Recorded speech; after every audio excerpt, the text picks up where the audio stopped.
sekitar 490-an, 492 itu dengan gangguan jiwa semua.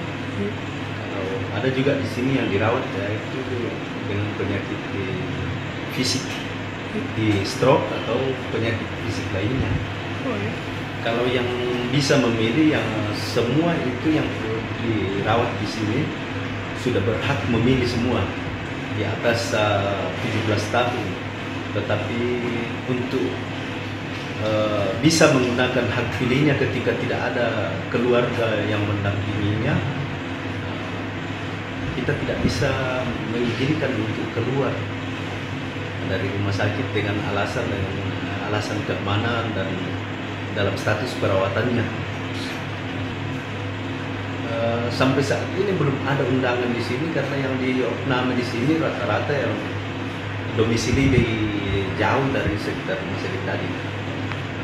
Kalau rumah sakit tadi sendiri pada dasarnya siap untuk memfasilitasi, kemudian membantu dalam kebutuhan-kebutuhan penyelenggaraan pileg dan pilpres ini. Kalau untuk peluang pembentukan atau pengadaan TPS di sini ada atau gimana, Pak? Peluang untuk pembentukannya yang mungkin bisa membantu kami di luar ini karena ada beberapa tenaga kesehatan kami yang bertugas pada saat itu, misalnya perawat atau yang bertugas di gizi atau dokter.